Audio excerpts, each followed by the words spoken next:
আজকে আমি সম্পূর্ণ নিরামিষ ঘুগনি রান্না করব। সম্পূর্ণ নিরামিষ ঘুগনিটা আজকে আমি কিভাবে রান্না করব সেটাই তোমরা প্রথম থেকে শেষ পর্যন্ত পুরো ভিডিওটাকে তোমরা দেখতে থাকো। আজকে সম্পূর্ণ নিরামিষ ঘুগনিটা আমি কিভাবে রান্না করব। তার জন্য দেখো এখানে আমি কালকে রাত্রিবেলা মটরগুলোকে ভিজিয়ে রেখে দিয়েছি। সবসময় তোমরা চাইবে আগের দিন যেন মটরগুলো ভিজানো হয়, তাই মটরগুলো আমি কালকে রাত্রে ভিজিয়ে রেখে দিয়েছি। এখন দেখো ভালো মতন কিন্তু ভিজে গেছে, ভিজে কতটা বড় হয়েছে, থাকে তো ছোট ছোট।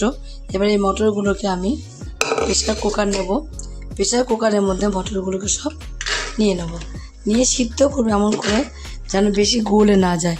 বেশি গলে গেলে কিন্তু দেখবে ভালো লাগে না, একটু মটর মটর থাকবে, মুখে বাঁধবে, ভালো লাগে। সেজন্য এই মটরগুলো সব আমি ওই জলটা কিন্তু দেবো না, যেহেতু সারা রাত জলের মধ্যে ভিজানো ছিল, জলের থেকে তুলে প্রেসারে দিয়ে দেবো। ওকে দিয়ে এবার এর মধ্যে জল দিয়ে দেবো, এই মেপে 1 কর 2 কর 3 কর জল দেবো, দিয়ে বসিয়ে দেবো। এবার অল্প একটু লবণ দেবো, শুধু অল্প একটু লবণ দিয়ে আর অল্প একটু সর্ষের তেল দেবো। সর্ষের তেল আর লবণ দিলে কী হবে, খুব সুন্দরভাবে মটরগুলো তাড়াতাড়ি সিদ্ধ হয়ে যাবে। গরম হয়ে গেলে দিয়ে দেবো এর মধ্যে আমি তেল। প্রথমে অল্প করে একটু তেল দিয়ে দেবো।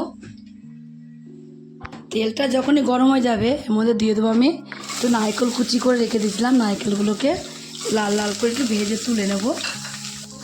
লাল লাল করে নারকেলগুলো ভেজে নেওয়ার জন্য এর মধ্যে আমি অল্প করে একটু লবণ দিয়ে দেবো। লবণ দিলে তাড়াতাড়ি ভাজা হয়ে যাবে। ভাজা হয়ে গেলে নারকেলগুলোকে তুলে নেব। নারকেলগুলোকে সব আমি ভেজে তুলে নিয়েছি। তুলে নিয়ে এর মধ্যে আমি আবারও পরিমাণ মতো তেলটাকে দিয়ে দেবো। এটা যখন গরম হয়ে যাবে তখন আমি এর মধ্যে দিয়ে দেবো অল্প করে কটা সাদা গোটা জিরে, তেজপাতা, আর দেবো 2টো শুকনো লঙ্কা। ফোড়নটা যখনই ভাজা হয়ে যাবে তখন এর মধ্যে দিয়ে দেবো কটা কেটে রাখা আলু। করে আলু দিয়েছি। ঘুগনিতে দেখবে বেশি আলু দিলে না ভালো লাগে না। কী করবো, লাল লাল করে ভেজে নেব।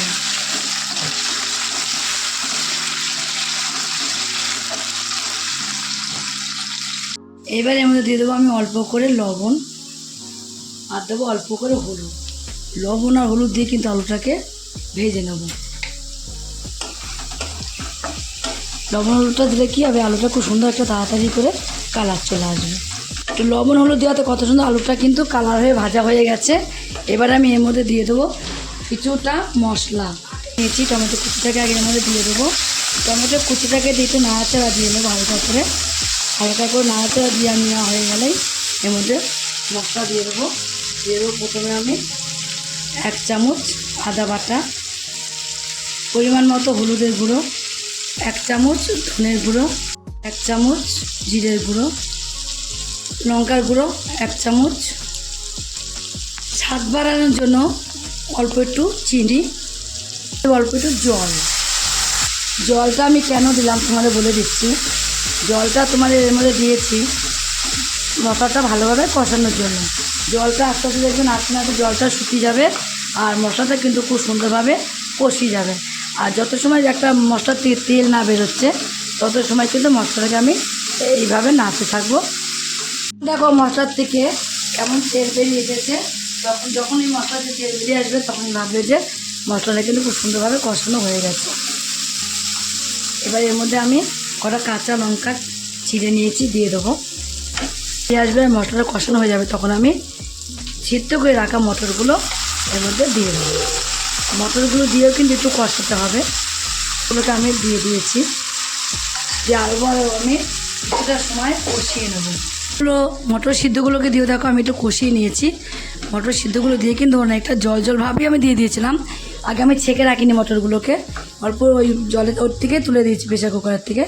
সামান্য জল ছিল, সেই জলটা দেখো এখন কষাতে কষাতে কিন্তু একদমই শুকিয়ে গেছে এর সাথে।